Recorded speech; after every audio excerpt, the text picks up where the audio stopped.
વર્તમાન કાળમાં ફરી એકવાર આવું જ એક આક્રમણ આવ્યું છે. નહીં આ તીર્થો પર નથી, આ મંદિરો ઉપર નથી, આ મહાત્માઓ ઉપર નથી, આ ચતુર્વિધ સંઘની સદભાવના ઉપર આક્રમણ છે. મીડિયાની સાથે કોન્ટેક્ટમાં રહેનારાને ખબર હશે, થોડા સમય પહેલા એક ફિલ્મ આવી હતી, ધ લીગેસી ઓફ મહાવીર.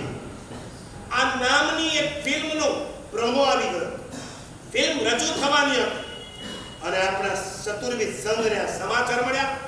મોટા પ્રવર સમિતિના આચાર્યોથી લગાવી શાસનના પ્રભાવક આચાર્યો અને શ્રી સંઘના મોવડીઓની એક બેઠક થઈ અને નક્કી કર્યું કોઈ પણ હિસાબે આ ફિલ્મ અટકવી જોઈએ. સેન્સર બોર્ડ સુધી ગયા અને 5 જણાને આખી ફિલ્મ બતાવવામાં આવી અને એમાં જોયું ભગવાન મહાવીર તરીકે વર્તમાનનો કોઈ એક્ટર ભગવાન મહાવીર તરીકે એની અંદર રોલ ભજવે. મહાવીર આવે એટલે ગૌતમ તો આપવાના જ, ગણધરો આપવાના, અને ગૌતમ વગેરે ગણધર તરીકે કોઈ સાધુનો રોલ પણ કોઈ એક્ટર ભજવે. વાહ! આવતીકાલે આપણે તો એ નથી જોયું, પરંતુ જ્યાં the lord the legacy of Jineshwara એ મહાવીરા એ ફિલ્મની અંદર કદાચ ભલું હશે તો ચંદનબાડા પણ હશે, સુલસા પણ આવશે.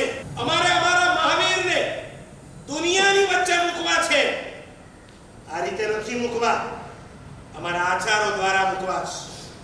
અમારો સાધુ જીવંત મહાવીર જે આજના કાળની અંદર પણ માથાના વાળ ખેંચાવીને રોજ કરે છે. 8 વર્ષની ઉંમરે દીક્ષા લેનારો સાધુ પણ માથાના વાળ ખેંચાવે છે, મુંડન નથી કરતો. 8 વર્ષનો સાધુ પણ નાના બાળ સાથે પણ રોડ ઉપર પગે ચાલીને વિહાર કરે છે. અને આ રીતે જૈન ધર્મ આખા વિશ્વની અંદર ફેલાયેલો છે. એ વિશ્વની અંદર ફેલાવવા માટે અમારે કોઈ મીડિયાનો સહારો નથી લેવો, અમારે કોઈ ફિલ્મ નથી બનાવી, અમારે કોઈ સિરિયલ નથી બનાવી. મને જવાબ આપો, વર્ષો પહેલા જ્યારે રામાયણ આવ્યું હતું, રામાયણમાં રામ અરુણ ગોવિલ બન્યા હતા, સીતા તરીકે દીપિકા ચીખલિયા બની હતી. રામાયણ તો પૂરી થઈ ગઈ, પણ અરુણ ગોવિલ અને દીપિકા ચીખલિયા જ્યારે માર્કેટમાંથી પસાર થાય ત્યારે લોકો એને ઊભા રાખી દેતા અને એને આરતી ઉતારતા. એટલી હદે એની શ્રદ્ધા થઈ ગઈ. પણ એ દીપિકા ચીખલિયા કોઈ હોટલમાં દેખાય અને એ જ અરુણ ગોવિલ કોઈ ડાન્સ બારની અંદર દેખાય ત્યારે લાખોની શ્રદ્ધા તૂટે કે ના તૂટે? જવાબ આપો. જે મહાવીર બન્યા છે એ જિંદગી ભર માટે રાત્રિ ભોજનનો ત્યાગ કરશે, કંદમૂળનો ત્યાગ કરશે, અભક્ષ્યનો ત્યાગ કરશે, આઈસ્ક્રીમ ક્યારે પણ નહીં ખાય, કોઈ ડાન્સ બારમાં નહીં જાય, કોઈ મૂવી નહીં જુએ, કોઈ વિડિયો નહીં જુએ, કોઈ બ્લુપ્રિન્ટમાં નહીં જાય, આવતીકાલે કોઈ એડલ્ટ ફિલ્મની અંદર પણ રોલ નહીં ભજવે. કોઈ ઠેકાણા નથી. જેના પોતાના ઠેકાણા ન હોય એ મહાવીરનો રોલ તો શું? આપણે મહાવીર નહીં, મહાવીરના ચરણનો અંગૂઠો, અંગૂઠાનો નખ અને નખના ખૂણામાં પણ બેસવા માટે લાયક નથી. મહાવીરનો રોલ કઈ રીતના ભજવીશ?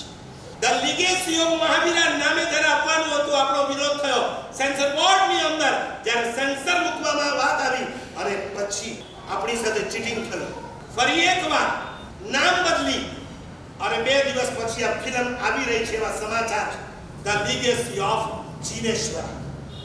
જે 5 જણાને ગયા વખતે પિક્ચર બતાવવામાં આવ્યું, એ 5 જણાને છોડીને કોઈ ભલતા 5ને બતાવી દીધું અને કહી દીધું અમને પરમિશન, ગ્રીન સિગ્નલ મળી ગઈ છે, માટે હવે અમે આ પિક્ચર બનાવીને રહેશું, બતાવીને રહેશું.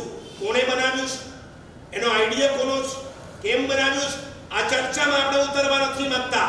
આપણી વાત એટલી જ છે, ભગવાન મહાવીર શું, પ્રભુ મહાવીરના એક સાધુનો રોલ પણ તાકાત નથી તમારી કે તમે ભજવી શકો. અમારા ગચ્છાધિપતિ કહેતા હતા વરઘોડાની અંદર ક્યારેય તમારા દીકરા દીકરીઓને સાધુ સાધ્વીનો રોલ તો નહીં ભજવવા દેવાનો. ઉપરથી એ મહાપુરુષ એમ કહેતા હતા રામ, લક્ષ્મણ, કૃષ્ણ, હનુમાન એવા રોલ પણ નહીં ભજવવાના જેનાથી આપણે ડિવેલ્યુએશન થતી હોય. ભલે રામ, કૃષ્ણ એ પણ એ લોકોના ભગવાન છે, એ ભગવાનનું ડિવેલ્યુએશન થાય એવા કોઈ રોલ આપણાથી ના ભજવાય. આટલું દીર્ઘ દ્રષ્ટિ, આટલું લોંગ વિઝન જે જૈન શાસન પાસે છે, એ જૈન શાસનના ભગવાન મહાવીરની પિક્ચર નીકળે. આજે તમે મહાવીર અને ગૌતમ અને ચંદના બતાવશો, આવતીકાલે તમે કહેશો અમે સ્થૂલીભદ્ર અને કોષા વેશ્યાની મૂવી બનાવીશ. તમારા એટ્રેક્શન માટે પિક્ચર બનાવનાર કોઈ તમારા વૈરાગ્યની કાળજી નથી લેતો. એને તો તમારું એટ્રેક્શન જોઈએ છે. વધુને વધુ લોકો કેમ જુએ, વધુને વધુ કેમ કમાણી થાય, એ સિવાય એને કોઈ રસ ન હોય. એના કપડા વગેરે પર એટલા પારદર્શક બતાવવામાં આવશે. મને એ તો કહો કે તમારી દ્રષ્ટિ સુલીભદ્રજી ઉપર વધારે હશે કે કોષા વેશ્યા ઉપર વધારે હશે? ફરી એકવાર જીન શાસનની સુરક્ષાનો સળગતો પ્રશ્ન આવ્યો છે. દિવસ 2 છે. જેની સાથે ઓળખાણ હોય, તમારા ધંધા માટે, તમારી પ્રોપર્ટી માટે, તમારી પાસે ઘણા બધાના કોન્ટેક્ટ છે. ભગવાનના શાસનની સુરક્ષા માટે તમારી પાસે જેટલા કોન્ટેક્ટ હોય, આજથી જ એને વાયરલ કરવાના પ્રયત્ન કરો, આજથી જ એને કોન્ટેક્ટ કરવાના પ્રયત્ન કરો. અને બધી શક્તિએ આ ધ લીગેસી ઓફ જીનેશ્વરા નામની આવનારી મૂવીને અટકાવવાના આપણે પૂરેપૂરા પ્રયત્ન કરીએ.